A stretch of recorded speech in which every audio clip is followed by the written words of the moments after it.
start. Everyone, I've introduced myself, I think, but I'm Rob McCain, and I've known Teresa. I was figured out this morning, about 15 years. Yeah, about 15 years, yeah, we were consultants. I have a great story I'm going to tell on you. Uh-oh. She was working for a company and I was a consultant, so I called and said, you know, I'd like to come out and tell you all about myself. She said, sure. And then halfway through the meeting, you started telling me about yourself because you were a consultant. So she started interviewing me, and I ended up interviewing her at that particular point. And I thought, this is my kind of person. I like her. No, we worked together for 10 years. Yeah. When Teresa called a month ago or so, she said, you know, would you be willing to do this? And I said, I'd be delighted to do it, but I don't know what I can do in a few hours. I've been teaching writing for 40 years, and I still don't know it myself, to be honest. I'm still learning, which just makes it kind of fun in some ways. It's a huge topic, a complex topic, and we all know that. And I said to her, I'm not sure what I can do with folks in a couple hours that would be meaningful, really.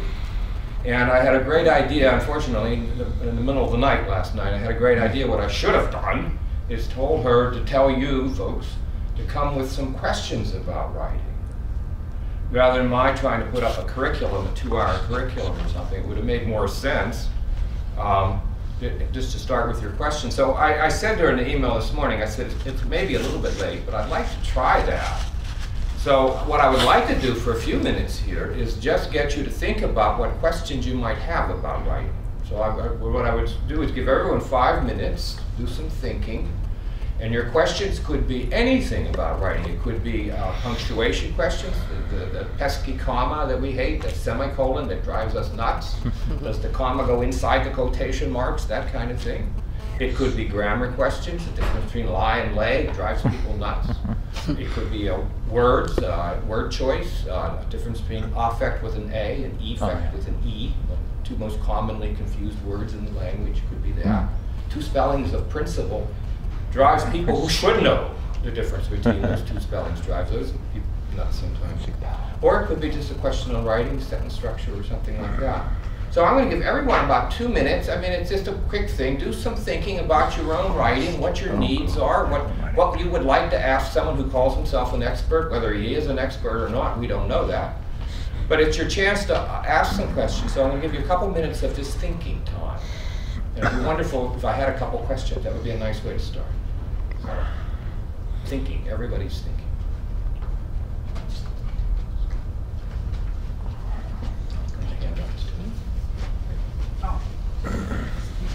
Oh, very good. Okay. Or their names on it. Yep. Thank you. Kadeen, we're just thinking for a couple minutes about questions you might have about writing. All right.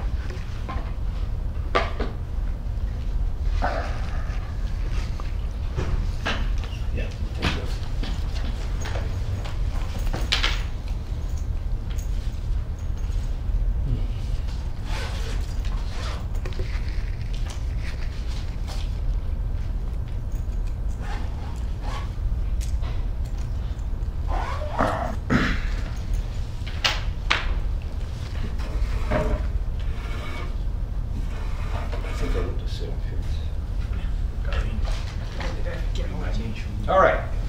All right. A couple minutes of thinking. Do I have any questions? You can play Stump the Teacher if you like, and if you play hard enough, you might win. All right, I have a hand. Okay, yes. You might want Steve. Yes, Steve. Yeah, Rob, what did you specialize in any particular kind of writing when you were teaching? Like, was it, you know, you said you had 40 years experience. What kind of writing did you teach? Like, was, you know, like critical writing or, business? Yeah, good question. Good question. Nice place to begin. Who's this guy? I taught in colleges. I taught at Northeastern. I taught technical writing for years at Northeastern University. I taught in a small college in Boston, and it was composition, expository writing. But at some point in my life, and 40 years ago, a long time ago in my life, someone invited me to start working with adults. Training, we called it. I didn't even know such a thing existed. And I fell in love with that, and I taught in colleges for some years, but I truly got tired of giving grades. I truly got tired of fighting students. I rather would deal with people who wanted to come to class and learn something. So I started training, and what I trained in was, what I taught was business writing, technical writing, report writing, presentation skills, and things like that. So that's really what I specialize in. Now, myself, I do creative writing, but I don't teach creative writing. It's just something I do on my own. That's hard to teach.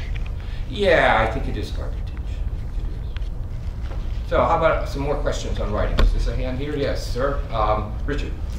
I'm not so how much I'm going to be using essay writing in the future, but more of my question would be in letter writing, email writing, type of that things. So structuring a letter such as usually you change another paragraph when a thought kind of changes a bit.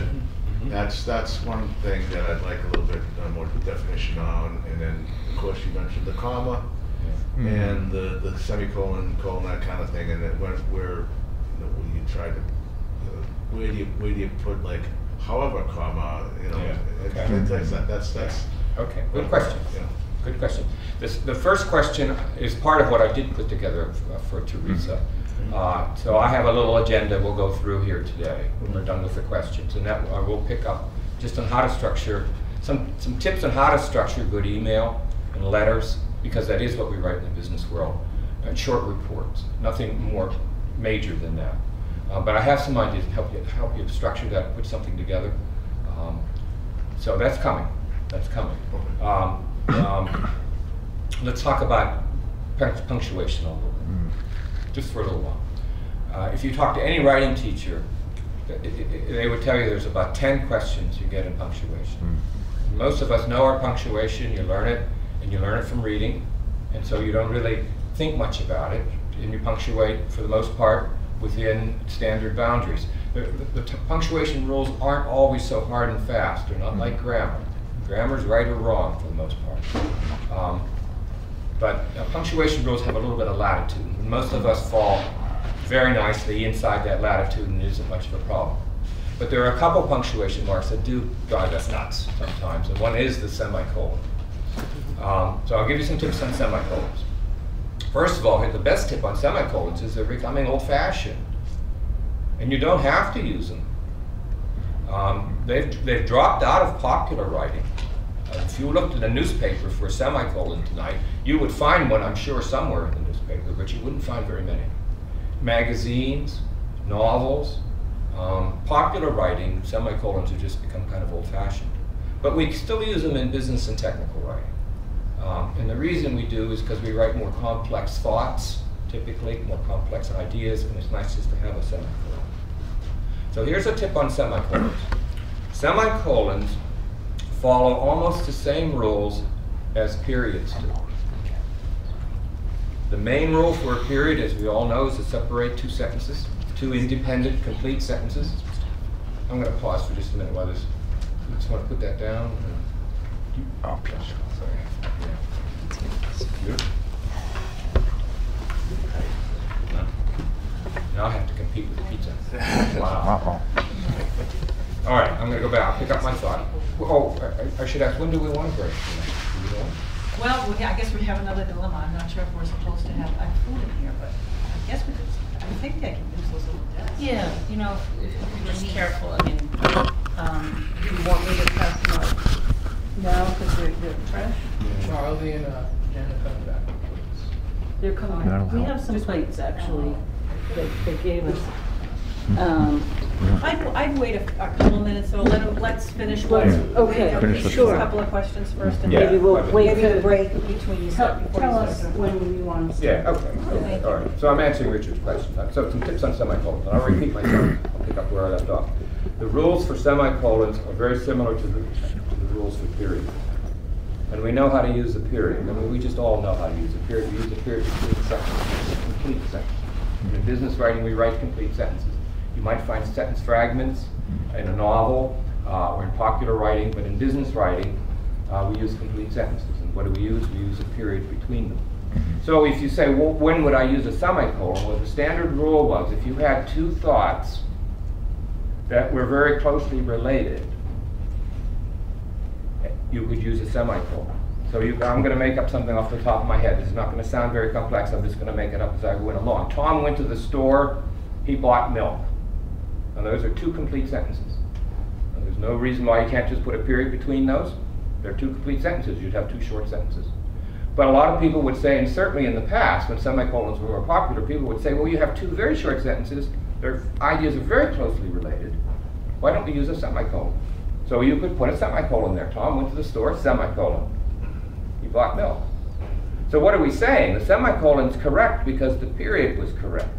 And so what I tell people, a nice rule of thumb for using semicolons, if you want to use a semicolon in a sentence, replace it for a minute with a period. And then ask yourself, would a period be correct? You have to examine both sides, this sentence and that sentence. And if you say to yourself, well, yes, a period would be correct here, because you know that rule, then a semicolon would be correct. However, if you say, no, a period wouldn't be correct, then chances are neither would a semicolon. When Tom went to the store, he bought milk. Could I put a semicolon there? Could I put a period there? Comma. Comma, right. I can't put a period there. When Tom went to the store, period. That's not a complete thought. And dot, dot, dot. So you couldn't choose a period there, nor could you use a semicolon. So that's the general rule for semicolon. There's one other use for semicolons we use in business writing. Big use. After a colon, when we give a list, Oh, yeah. please order the following, colon, pencils, paper, stationery, desks, tables, whatever. We use a colon to introduce a list of things. We use a semicolon between the items. All right. Although some people now are replacing that with a comma, and it's perfectly fine. But that's a good rule of thumb. You use a colon, that's two dots. You use a colon and you introduce a list, and you use a semicolon between. And those are the two big uses. Now you also brought up, Richard, the word however. Oh, that's a problem for a lot of folks. There's different ways we use the word however, so you have to be careful. Now if you use the word this way, Tom went to the store, however, he forgot to buy the milk, sounds like me. That takes a semicolon before it, that however, and a comma after. Or you could take out the semicolon, put a period in, put a capital H on the however. Oh, really? So There's another way we use however, you have to be careful. Sometimes we use however not to connect two sentences, but merely to interrupt one. You could write a sentence, Tom, however, forgot to buy the milk. Yeah. Now that sentence would only exist in a paragraph of other sentences. We'd have to know something about Tom. But we could write a sentence, Tom, however, forgot to buy the milk. That would take two commas. That's not connecting two sentences. That's merely interrupting one. So it's acting parenthetic. The word is parenthetical. It's interrupting one.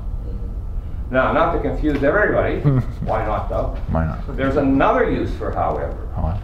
We don't see it very much anymore. It's old-fashioned, but you can. You can use however in a sentence like this. However you do it, Oh, yeah. just do it. One of my favorite sentences. Uh-huh. That one would take no punctuation. Right. But that's an unusual usage, and we don't see it that often.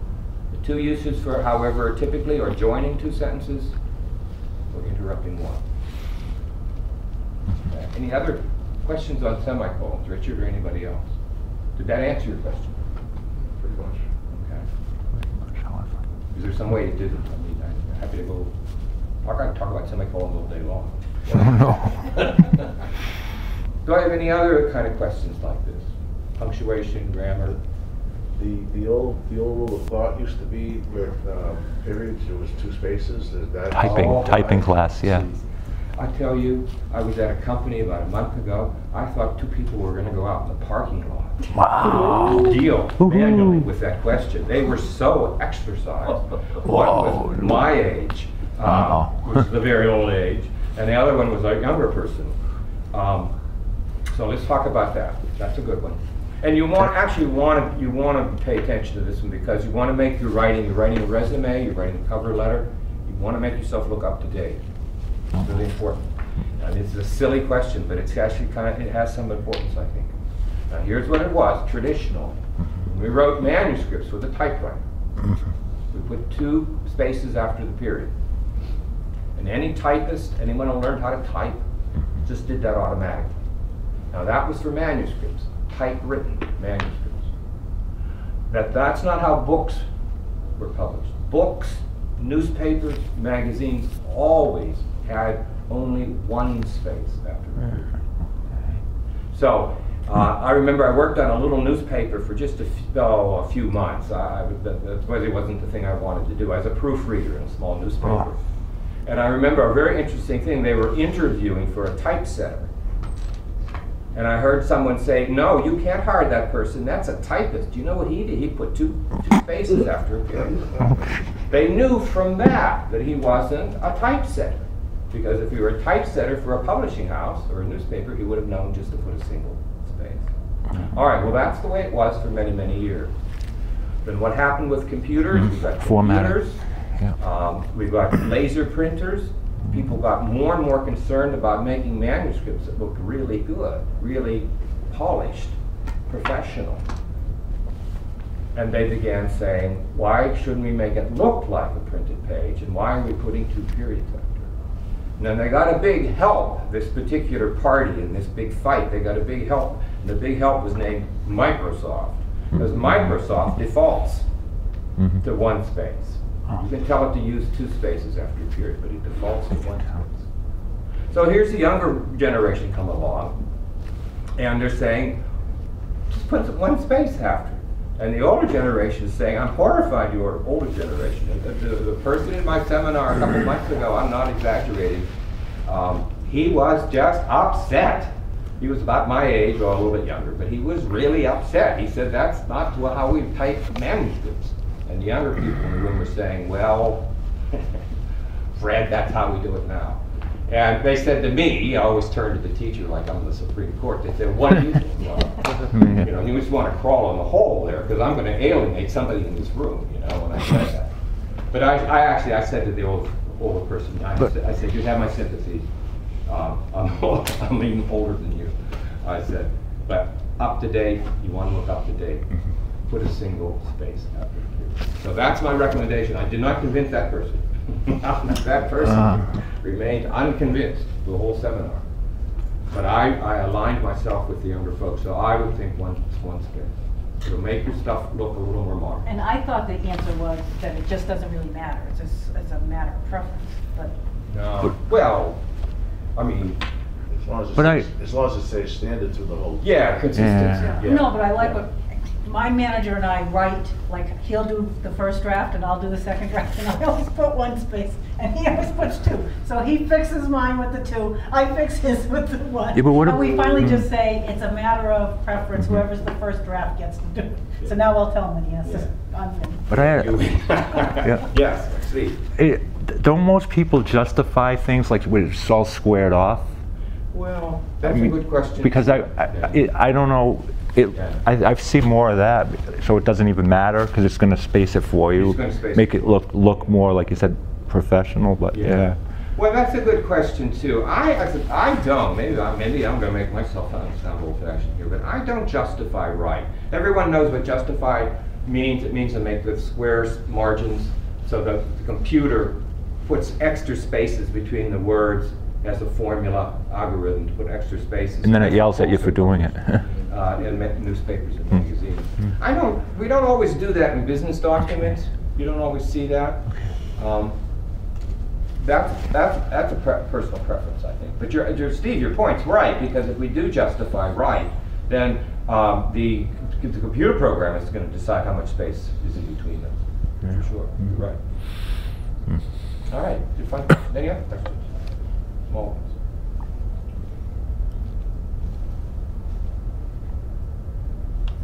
All right. Well, I really should keep this pizza. Yeah, I was going to say, that might be a great point, just for people to get them and then sit back down. Yeah. What we're going to do afterwards is I'm going to talk to you, Richard really played into your question. I'm going to talk you through some tips on getting started. Then you have to produce a business document. And some tips on organizing your ideas once you get into it. So that's really the 2 big things I said to Teresa I think I could teach, in this space of time we have. So we'll pick up there after break. And just so we have everybody has a sense of the 2 weeks. So today Rob's going to give you some pointers. You've all done some writing samples for him. And over the course of the week, he's going to read your writing samples. And then next week, when we get together, The group's gonna be together and we're gonna talk about cover letters. We're gonna have you actually work on your cover letters to go with your resumes. And in the meantime, Rob's gonna be in another room, meeting one-on-one for 15 minutes or so to give you personal feedback on your writing sample and to give you personal tips. So that's kind of what the 2 weeks is all about. Yeah, and what I'm going to be doing is I'm going to be looking for things I like in these writing samples, and I'm going to just have some suggestions. You won't find a grade at the bottom. I have done giving grades in my life. So I'm looking forward to it. What kind of tips did you get? I think we can just.